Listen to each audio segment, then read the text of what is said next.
اور مجھے یقین ہو گیا کہ میرا باپ کسی دوسری عورت کے عشق میں گرفتار ہو گیا ہوگا اور اسی سے شادی کر کے وہ ہمیں بلا چکا ہوگا۔ یہی وجہ ہوگی کہ میری ماں نہ ہی بات کروا سکتی تھی، نہ ہی مجھے سچ بتا سکتی تھی۔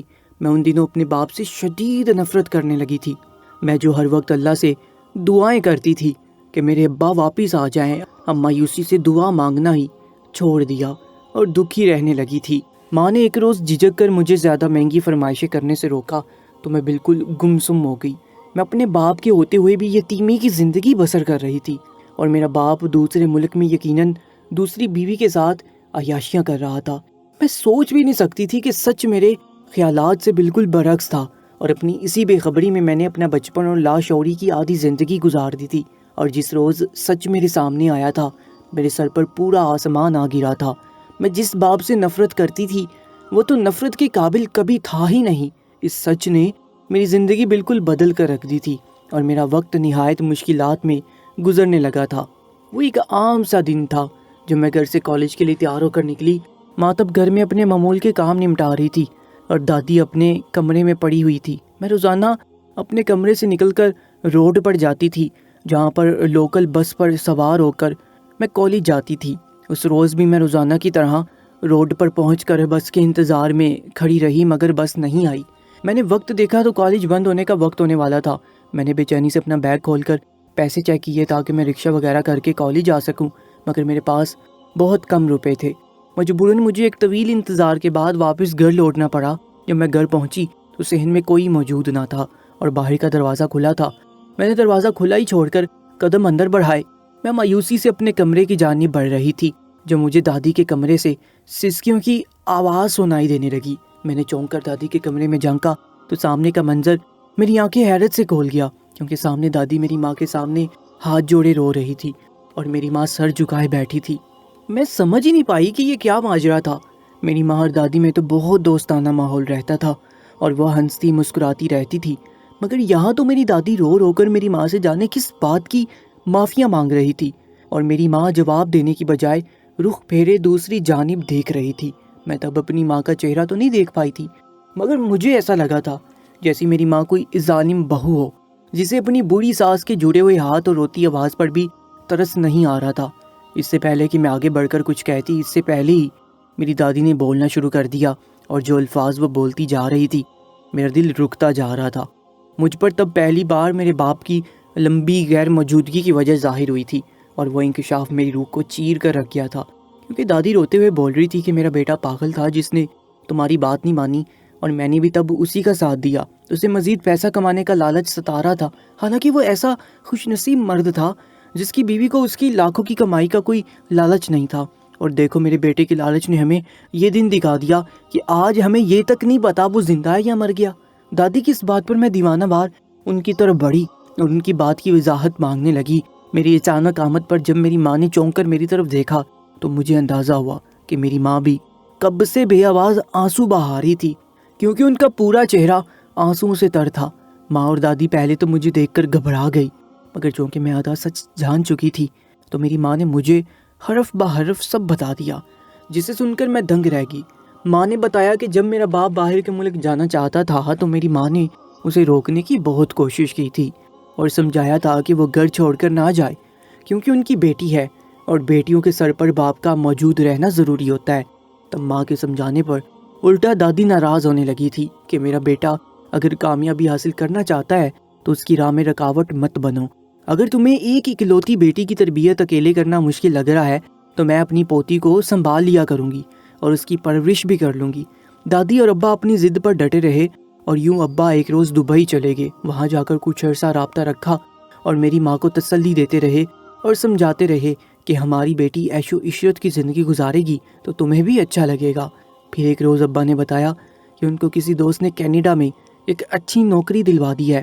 کینیڈا ایک ایسا ملک تھا جہاں چھوٹی موٹی نوکری کی جو ماہانہ تنخواہ ہوتی وہ پاکستانی لاکھوں روپے بنتے ہیں، اس لیے کینیڈا جانے کا خرچہ بہت زیادہ ہونے کے باوجود لوگ وہاں جانے کو ترجیح دیتے ہیں۔ میرے ابا بھی وہاں جانے کا سوچ کر خوش ہونے لگے۔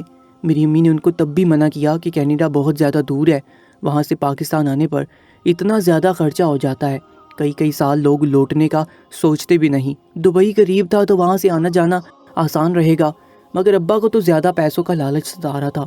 وہ میری ماں کو سمجھا کر کینیڈا کی تیاری باندھنے لگے اور فلائٹ سے کچھ دیر پہلے بھی میری ماں سے بات کر کے روانہ ہوئے، لیکن ان کے کینیڈا پہنچنے سے پہلے ان کا جہاز کسی حادثے کا شکار ہو گیا۔ ٹی وی پر یہ خبر سن کر میری ماں اور دادی پاگل ہو گئی تھی۔ ابا سے رابطہ کرنے کی بہت کوشش کی، مگر اس روز کے بعد سے آج تک میرے ابا سے کسی کا کوئی رابطہ نہیں ہوا تھا۔ وہ جہاز کسی سمندر میں گرا تھا جہاں سے کچھ لاشیں نکال لی گئی تھیں، مگر زیادہ تر افراد لاپتہ تھے، جن میں میرا باپ بھی شامل تھا۔ میں تب بہت چھوٹی تھی، اس لیے کچھ جان نہیں پائی، اور بعد میں دادی اور میری ماں نے مجھے کچھ بتایا نہیں تھا، کیونکہ وہ دونوں خود بھی نہیں جانتی تھیں کہ میرا باپ زندہ ہے یا مر گیا۔ میں یہ سب سن کر پھوٹ پھوٹ کر رونے لگی۔ اس روز ایسا لگا تھا جیسے کسی گھرانے کو ان کے عزیز کی موت کی خبر دے دی گئی ہو۔ میرا دل اس بات کو برداشت نہیں کر پا رہا تھا کہ میرا باپ گم شدہ تھا یا وہ مر چکا تھا اور ہم اس کا جنازہ ہی نہیں کر پائے، یا پھر وہ زندہ تھا اور جانے کی سال میں تھا۔ اگر اس روز میں کالج کی بجائے گھر نہ آتی تو شاید میں اپنے باپ کو بے وفا سمجھتی رہتی اور اس سے نفرت کرتی رہتی۔ میں اس دن اپنے باپ کے لیے بہت روئی تھی اور کتنے روز اسی غم میں مبتلا گمسم سی رہی تھی۔ میری ماں اور دادی نے میرا دماغ ہٹانے کی بہت کوشش کی تھی۔ وہ جانتی تھی میرے لیے وہ صدمہ نیا تھا۔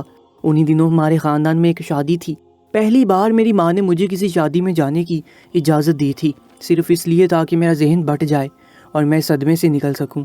میں خریداری کے لیے بازار گئی تو ایک دکان سے گزرتے ہوئے میں نے ایک عجیب سی پکار سنی۔ وہ ایک نہایت چھوٹا سا اسٹور نما دکان تھا جہاں مختلف ڈیزائن کے بہت سارے جائے نماز اور قالین رکھے ہوئے تھے۔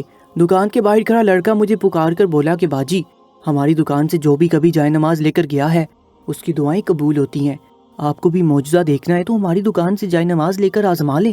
مجھے اس دکان والے لڑکے کی بات عجیب لگی تھی۔ بھلا جائے نمازوں میں کب ایسا فرق ہوتا تھا کہ کسی ایک خاص نماز پر نماز پڑھ کر دعا قبول ہوتی ہو؟ میں سر جھٹک کر آگے بڑھنا چاہتی تھی جب مجھے دکان میں کھڑی کچھ لڑکیاں نظر آئیں۔ وہ تینوں لڑکیاں پاگلوں کی طرح جائے نماز مانگ رہی تھی، بول رہی تھی کہ بھائی ہمیں ہر حال میں اس دکان سے جائے نماز چاہیے، کیونکہ یہاں سے جو جائے نماز لے جا کر نماز پڑھے اس کی دعا قبول ہوتی ہے۔ میں یہ سن کر بے ساختہ رک گئی۔ میرا بہت عرصہ پہلے دعاؤں سے یقین اٹھ گیا تھا، مگر اب میں اپنے ابا کے لیے دعا کرنا چاہتی تھی۔ میں بھی معجزہ دیکھنا چاہتی تھی کہ میرا باپ زندہ ہو اور کسی روز اچانک واپس گھر لوٹ آئے۔ میں یہی سوچ کے اس دکان میں گھس گئی۔ وہ لوگ 20,000 کا ایک جائے نماز دے رہے تھے۔ میں پریشان ہو گئی کیونکہ میرے پاس تب بمشکل 25,000 تھے، جن میں سے مجھے اپنی خریداری کے ساتھ ساتھ اپنی ماں اور دادی کے لیے بھی کپڑے خریدنے تھے۔ اگر میں 20,000 ان کو پکڑا دیتی تو خریداری کیسے کرتی؟ میں ابھی انہی سوچوں میں گم تھی جب وہ دکاندار بولا کہ باجی سوچو مت اور جائے نماز خرید لو، ایک بار دعائیں پوری ہونے لگیں تو پھر پیسے بھی واپس آ جاتا ہے۔ میں نے اس کی بات پر 20,000 نکال کر ان کو پکڑائے اور جائے نماز خرید لی۔ مجھے یکدم ہلکا پھلکا سا محسوس ہوا۔ زندگی میں پہلی بار میری دعا قبول ہونے والی تھی اور میرا باپ لوٹ آتا تو مجھے کسی بھی خریداری کی ضرورت نہ رہتی، نہ پھر میں کسی شادی پر جاتی۔ میں نے بقیہ 5,000 میں اپنی ماں اور دادی کے لیے سستے سے 2 جوڑے خریدے اور گھر لوٹ گئی۔ میں نے جائے نماز اپنے کمرے میں چھپا کر ماں اور دادی کو ان کے جوڑے دیے تو میری ماں نے حیرت سے سوال کیا کہ میں نے خریداری کیوں نہیں کی اور پیسے کہاں چلے گئے۔ میں نے نظریں چراتے ہوئے جھوٹ بول دیا کہ کسی نے مجھ سے بازار میں پیسے چھین لیے، 5,000 الگ سے ہاتھ میں تھے اس لیے بچ گئے، تو میں نے اسی سے ان دونوں کو سوٹ لے دیے۔ میری ماں نے سر پکڑ لیا اور دادی میری امی سے ناراض ہونے لگی کہ لڑکی کو اکیلا بازار بھیج دیا تو پھر ایسا ہی ہونا تھا۔ اکیلے کالج جانا اور اکیلے بازار جانے میں فرق ہوتا ہے، مگر تم نے تو بیٹی کو بالکل ہی آزاد کر دیا ہے۔ میں ان دونوں کو بحث کرتا چھوڑ کر اپنے کمرے میں آ گئی تھی۔ اس روز جو ہی مغرب کی اذان ہوئی میں وضو کر کے اسی جائے نماز پر کھڑی ہو گئی اور نماز پڑھنے لگی۔ میں نے اس دن رو رو کر اپنے ابا کے لوٹ آنے کی دعائیں مانگی تھیں۔ عشاء کی نماز بھی اسی طرح میں نے اس خاص جائے نماز پر پڑھی تھی، اور وجود میں بڑی بے چینی کی وجہ سے میں رات کو بھی ٹھیک سے نہیں سو پا رہی تھی۔ رات کے دوسرے پہر میری آنکھ کھلی تو میں پھر سے اٹھ کر وضو کرتی اس جائے نماز پر کھڑی ہوئی اور تہجد پڑھنے لگی۔ مجھے اس جائے نماز کے استعمال سے جلد از جلد اپنے باپ کو واپس گھر لانا تھا، اس لیے مجھے جب موقع ملتا میں باوضو ہو کر اسی جائے نماز پر کھڑی ہو جاتی اور جب بھی اپنے باپ کے لیے دعا کرنے لگتی رو پڑتی۔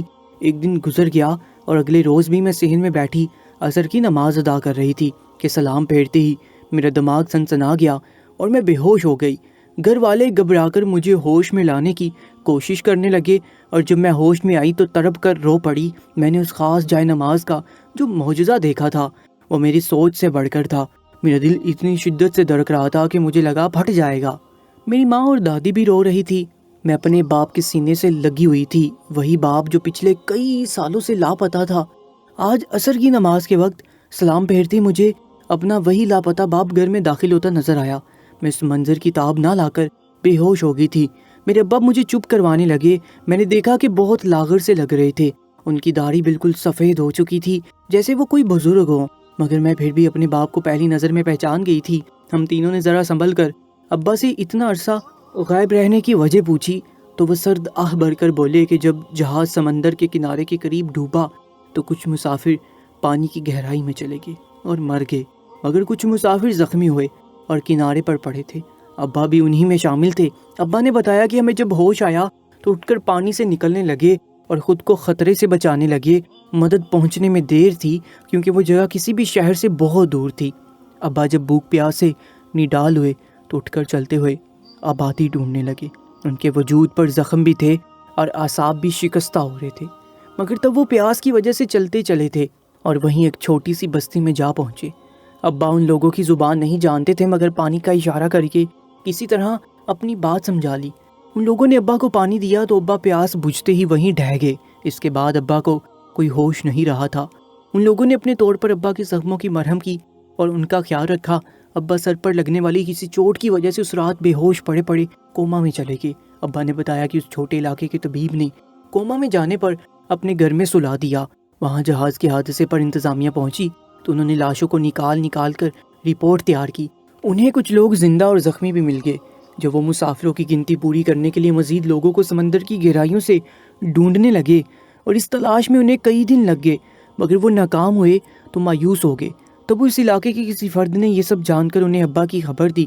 اس ملک کی انتظامیہ نے ابا کو بھی وہاں سے شہر کے ہسپتال میں پہنچا دیا، مگر ابا ان کئی سالوں میں وقت اور حالات سے بالکل بے خبر کوما میں پڑے رہے تھے، اور اب کچھ وقت پہلے معجزاتی طور پر ان کی آنکھ کھلی تھی۔ اسی حکومت نے ابا کو واپس پاکستان میں بھجوایا تھا۔ ہم خوش تھے کہ ابا زندہ تھے اور اب لوٹ آئے تھے۔ میں نے زندگی میں پہلی بار اپنی دعا کو قبول ہوتے دیکھا تھا، اور یہ اس جائے نماز کی وجہ سے ممکن ہوا تھا۔ میں نے وہ جائے نماز سنبھال کر رکھ دی اور اکثر اسی پر نماز پڑھ کر اپنے لیے دعائیں قبول کرنے لگی۔ میں اللہ کی شکر گزار رہنے لگی کہ اب میری دعا رد نہیں ہوتی تھی۔ میرے ابا کچھ عرصہ تو کمزوری اور نکاہت کی وجہ سے بستر پر پڑے رہے تھے۔ اس عرصے میں میری ماں نے بہت دل جمی سے ابا کی خدمت کی تھی۔ دادی ہر وقت میری ماں کو دعائیں دیتی اور ابا کو بتایا کہ تمہاری بیوی کو گمشدگی کے کچھ سالوں بعد خاندان میں سب نے مشہور کر دیا تھا کہ دوسری شادی کر لے۔ میرے ماموں نے مفتی سے فتویٰ لیا کہ اس نے بھی یہی بتایا کہ اگر شوہر کو غائب ہوئے 5 سال ہو جائیں اور اس کی خبر نہ ملے کہ وہ زندہ ہے یا نہیں، اور شک ہو کہ شاید وہ مر چکا ہو، تو اس کی بیوی 5 سال کے انتظار کے بعد دوسری جگہ نکاح کر سکتی ہے۔ اس بات پر میری ماں کو بھی سب نے نکاح کا مشورہ دیا، مگر وہ میرے ابا کے نام پر بیٹھی رہی اور انتظار کرتی رہی۔ ابا اپنی ضد کی وجہ سے شرمندہ تھے۔ انہوں نے میری ماں سے معافی بھی مانگی اور جیسے کچھ بہتر ہوئے اپنی آبائی زمینیں سنبھالنے لگے۔ ہمارے گھر میں ایک عرصہ بعد سکون پھیلا تھا، جسے میں اس جائے نماز کا اثر مانتی تھی، مگر پھر مجھے میری دوست کی دادی نے ایسی بات بتائی جو میری دماغ کی بند کھڑکی کھول گئی تھی۔ ایک روز میری دوست نے پریشانی سے مجھے بتایا کہ میری ماں کی بینائی تیزی سے جا رہی ہے اور ڈاکٹر مسئلہ سمجھنے سے قاصر ہیں۔ وہ بہت پریشان تھی، رو رہی تھی کہ اگر ہماری ماں نابینا ہوگی تو بقیہ زندگی محتاجی میں گزر جائے گی۔ اپنی دوست کی پریشانی پر مجھے اس جائے نماز کا خیال آیا۔ میں نے دوست سے کہا کہ میں اسے ایک ایسی جائے نماز دوں گی جس پر نماز پڑھنے سے اس کی ہر دعا قبول ہو جائے گی۔ میں اس جائے نماز پر نماز پڑھ کر اپنی ماں کی بینائی لوٹ آنے کی دعا کر لے تو اس کی دعا قبول ہو جائے گی۔ میری دوست تو یہ سن کر خوش ہوگی اور مجھے پہلی فرصت میں وہ جائے نماز دینے کا کہا۔ اگلی روز اتوار کا دن تھا، مگر میری دوست کو جلدی تھی، اس لیے میں وہ جائے نماز لے کر اپنی دوست کے گھر پہنچ گئی۔ میں نے وہ جائے نماز اسے دے کر ہدایت دی کہ اس کے پاس ایک دن اور ایک پوری رات ہے، وہ نماز پڑھ کر دعا قبول کروا لے تو اگلے روز مجھے جائے نماز واپس کر دے، کیونکہ میں نے 20,000 میں خریدی ہے اور بہت قیمتی جائے نماز تھی۔ میری دوست کی دادی تب وہیں بیٹھی تھی۔ وہ میری بات سن کر حیران ہوئی اور بولی کہ بیٹی تم یہ کیا بول رہی ہو؟ اس جائے نماز میں ایسا کیا ہے جو اسی بڑی نماز پڑھ کر دعا قبول ہوگی؟ میری دوست کی دادی کو ساری بات تفصیل سے بتائی تو وہ میری کم عقلی پر مسکرائی اور بولی، کیا میں تمہیں اصل راز بتاؤں کہ کیوں تمہاری دعا پہلے قبول نہیں ہوتی تھی اور اس جائے نماز پر نماز پڑھ کر قبول ہوئی؟ میں نے تجسس سے اس بات میں سر ہلایا تو وہ دادی ایسی بات بولی جو میرے حواس کو پوری طرح جگا گئی۔ وہ بولی کہ دعا مانگنے کا نہایت ضروری اور اہم اصول ہوتا ہے اللہ پر یقین کرنا۔ تم نے پہلے جب بھی دعا کی شک رکھا کہ دعا قبول نہ ہوگی، تمہیں یقین تھا اللہ تمہاری نہیں سنے گا، تو اللہ نے بھی تمہیں بھٹکتا رہنے دیا۔ مگر جب اس جائے نماز والے کی بات پر تم نے لڑکیوں کی بات سنی تو تمہیں اس جائے نماز پر یقین آ گیا۔ تم نے پہلی بار اس جائے نماز پر بیٹھ کر جب دعا مانگی تو تمہارا دل اس یقین سے بھرا ہوا تھا کہ اللہ تمہاری دعا ضرور پوری کرے گا۔ تم نے تہجد پڑھی اور رو کر پوری یقین سے دعا مانگی، اور تہجد تو ایسا وقت ہے کہ اس کے بارے میں حضرت علی رضی اللہ تعالیٰ عنہ کا قول ہے، جب دعا کے قبول ہونے کا کوئی راستہ نظر نہ آئے تو تہجد میں رو کر اللہ سے مانگ لیا کرو، اللہ تمہاری دعا قبول کر لے گا۔ تم نے وہی کیا اور دعا قبول ہوگی۔ پھر وہ دادی بولی کہ بیٹا خدا کے لیے اپنے ایمان کو مضبوط کرو اور ایسی باتوں سے اپنا عقیدہ کمزور مت ہونے دو۔ دعا قبول کرنا اور معجزے کرنا صرف اللہ کا کام ہے، اس سے فرق نہیں پڑتا جائے نماز کوئی بھی ہو۔ جیسے تم نے اپنا یقین اس جائے نماز پر رکھا تھا ویسے اللہ پر کر کے دیکھو، تمہارے ہاتھ کبھی خالی نہیں رہیں گے۔ اس روز میری آنکھیں کھل گئی تھیں، میں اپنے ساتھ ساتھ اپنی دوست کو بھی بھٹکانے والی تھی، مگر اب میں دعاؤں کی قبولیت کا اصل راز جان گئی تھی۔ اللہ ہم سے راضی ہو اور ہمارا ایمان مضبوط کرے۔ کامنٹ سیکشن میں آمین ضرور لکھیے گا۔ اس ویڈیو کو اپنے دوست احباب کے ساتھ بھی ضرور شیئر کیجیے گا، اور ایسے ہی سچے واقعات اور کہانیوں کے لیے ہمارے یوٹیوب چینل کو سبسکرائب کرنا مت بھولیے گا۔ اپنا بہت زیادہ خیال رکھا کریں۔ اللہ نگہبان۔